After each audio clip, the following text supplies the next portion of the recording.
Hi again everyone, and welcome back to Sewing with Mrs. B. In this little video I'm going to show you a couple of extra decorative embroidery stitches. So I've shown you a feather or herringbone stitch, a chain stitch, and I've shown you what to do with the chain stitch to make different shapes and to make things pretty.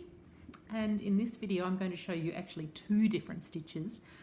One's more of a knot. Well, it is a knot. It's called a French knot, and it makes a lovely little raised bubble like the one you can see there.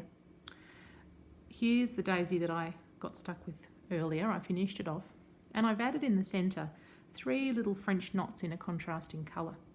So you can see that that has a nice little bit of pop. Kind of jumps off the fabric at you. Before I get to it, I wanted to show you this piece of wool embroidery that I've been working on and off for a long time. It's been sitting in my sewing room in my UFO pile, unfinished objects pile, for a while. And whilst you might look at that and go, oh wow, there's so much detail in that, it's really just the same few stitches repeated over and over. If you look really closely, the little yellow flowers are just chain stitches stitched in a daisy shape. So are these leaves here. The stitch I'm going to show you in a second is this one, the French knot, and I've used the French knots in the centre of the flowers and to make these little tiny flowers here. The other stitch I'm going to show you in this video is this one that looks like a chain or a straight stitch, and it almost is, but it just has a nicer flowing effect, and it's called a stem stitch. And you can use these stitches in combination to make pretty things. The only stitch that I'm not going to show you in this video that features heavily in this piece of embroidery is this one here. It's called a bullion stitch, and I might put it in a separate video later on. It's a little trickier to manage because it involves wrapping the thread around the needle a few times, and you have to have a really steady hand and a good feel for the tension of the thread. It's not impossible. I learned to do these when I was in high school, but it's not a beginner's stitch so much.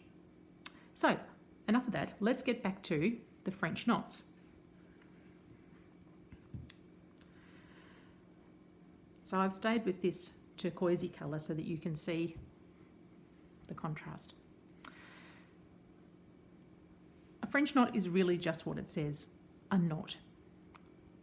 But it's a two-handed knot in the sense that you have to use both of your hands equally to get it to sit, just like that.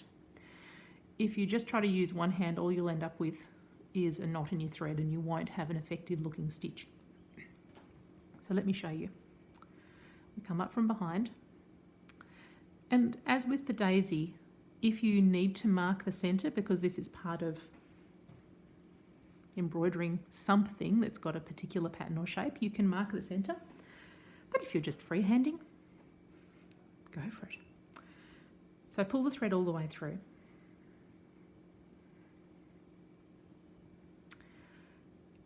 Before you put the needle back down again, you're going to, can you see how I'm kind of holding that thread tension between my thumb and my little finger? That's actually a pretty important part of this process.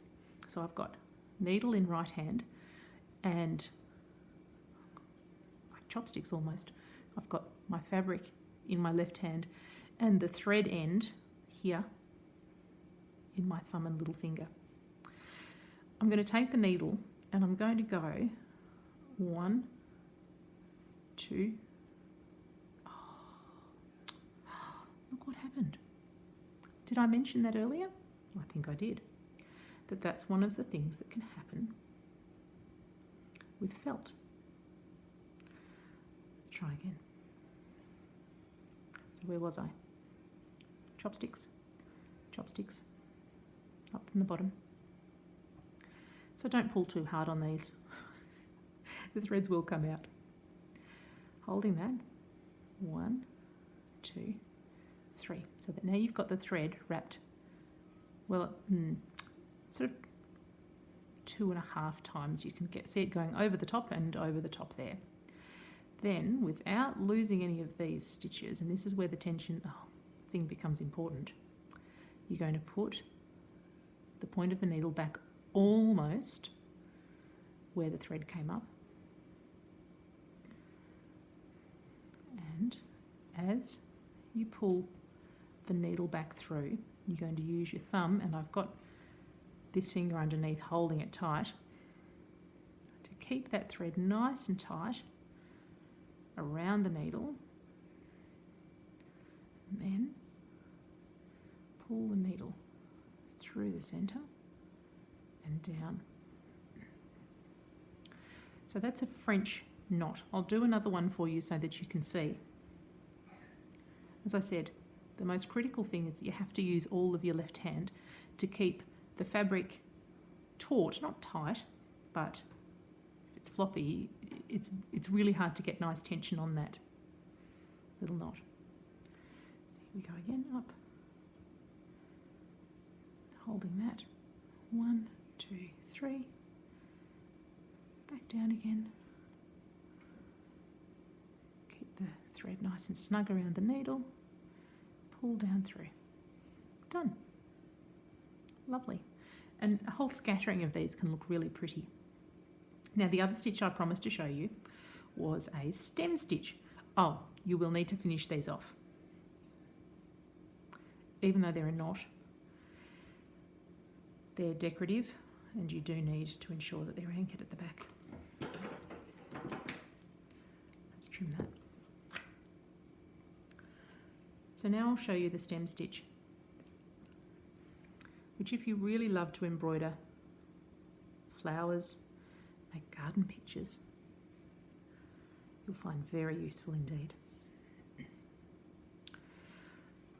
So a stem stitch, I'll do some big ones and then show you what the little ones look like, because you'll get, actually I'll do the big ones over here. With a stem stitch, what is important is that you keep the thread hanging or sitting in the same position, either above or below where you're working. And it depends on the curve you want to make. So if you're going to make a line that curves that way, then you need to keep the thread below the curve. And if your curve's going to go that way, so really that's the rule of thumb, is to keep the thread in the direction of the curve. And this is because with a stem stitch, so this is a very big one so that you can see, your threads are merged there, and then you're going to take a stitch, and it's almost like you're working backwards. Believe it or not, the stitch is going to go that way, but we work it backwards. So pull it through so that I've come up more or less in the middle of where I was. Then I'm going to do exactly the same thing. And come back almost to that same hole.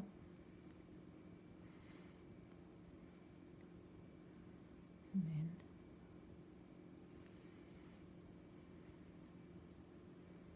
back to the middle. Now I'll show you why the curves are important, because if I go, let's go over here. So let's say I want to curve around that way to get back to the centre of the flower. Ideally, I want to be able to go that way. But if I have the thread sitting above there and I'm trying to curve down, what you'll end up with are these, look, they don't look horrifically bad, and if they're if they're the look you're going for, but see, you get this kind of cross-hatching effect. Whereas if you keep the thread curving in the direction that you want to curve, and this stitch does work a little better if you keep the individual stitches small.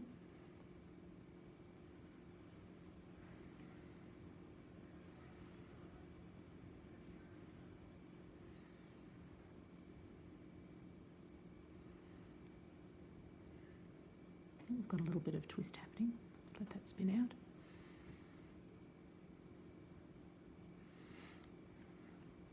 You'll get this lovely taut curve that looks almost like a neat twist or a braid and can look really beautiful.